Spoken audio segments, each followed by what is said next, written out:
नमस्कार। आज हम बात करेंगे बिहार के तालाबों में उगने वाले एक छोटे से साधारण से दिखने वाले मेवे मखाने की। पर ये कहानी साधारण बिल्कुल नहीं है।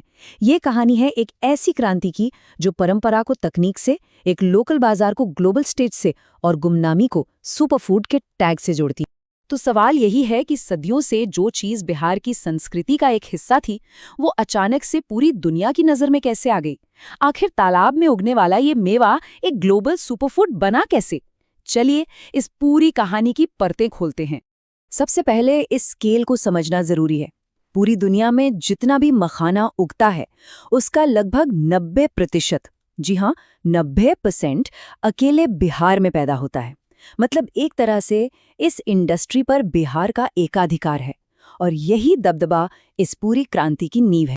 इस पूरे सफर को हम 5 हिस्सों में समझेंगे। सबसे पहले जानेंगे मखाने की जड़ों के बारे में, फिर बात करेंगे पैदावार के एक बहुत बड़े गैप की, उसके बाद उस परफेक्ट स्टॉर्म की जिसने सब कुछ बदल कर रख दिया, और फिर देखेंगे कि कैसे बिहार में एक मखाना गोल्ड रश शुरू हुआ और अब उसकी नजरें ग्लोबल मार्केट पर हैं। तो चलिए कहानी की शुरुआत करते हैं बिल्कुल बेसिक से। आखिर ये मखाना है क्या और बिहार के लिए ये इतना खास क्यों है?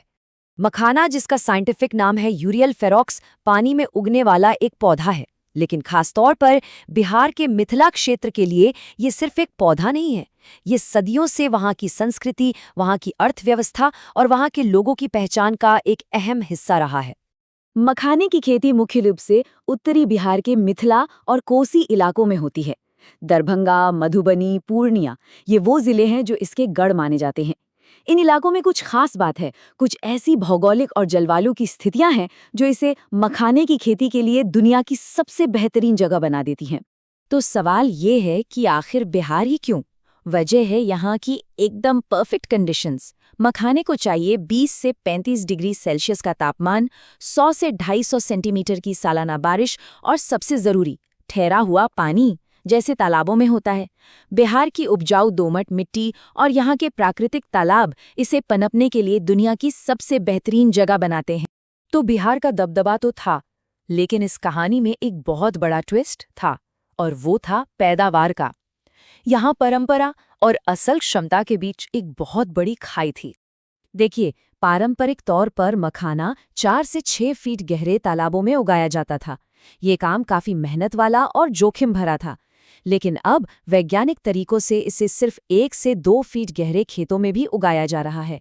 इससे पूरी प्रक्रिया न सिर्फ आसान हुई है, बल्कि ज्यादा कंट्रोल्ड भी हो गई है। और इस बदलाव का असर देखिए, जहां पारंपरिक तरीकों से 1 हेक्टेयर में सिर्फ 1.7 टन की पैदावार होती थी, वहीं सबौर मखाना 1 जैसी नई किस्मों और आधुनिक तरीकों से ये आंकड़ा सीधे 3.5 टन तक पहुंच सकता है। मतलब पैदावार लगभग दोगुनी। यही वो छिपी हुई ताकत थी जिसे बस बाहर लाने की देर थी। और फिर अचानक कुछ ऐसा हुआ जिसे एक परफेक्ट स्टॉर्म कह सकते हैं। कई चीजें एक साथ हुईं और उन्होंने मखाना इंडस्ट्री की पूरी तस्वीर ही बदल कर रख दी।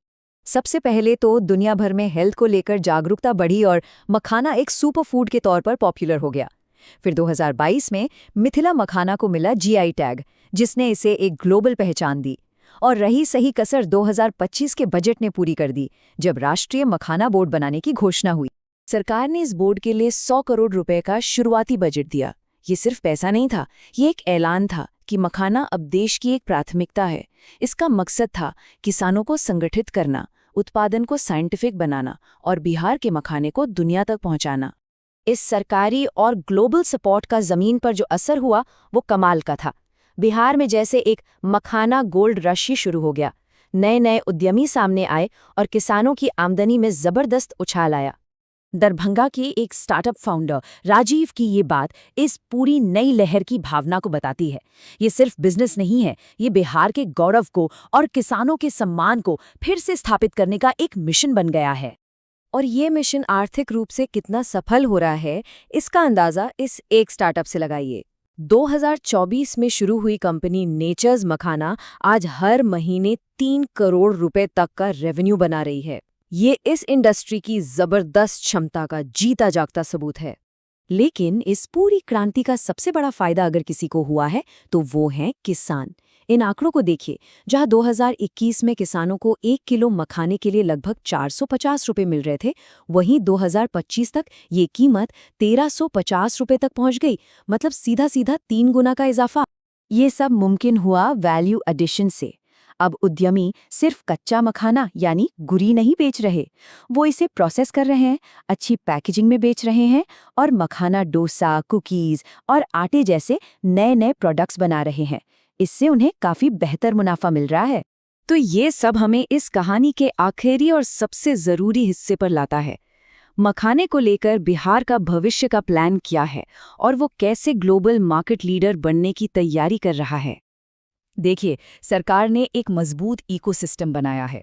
एक तरफ नेशनल मखाना बोर्ड है जो रिसर्च और एक्सपोर्ट को देख रहा है।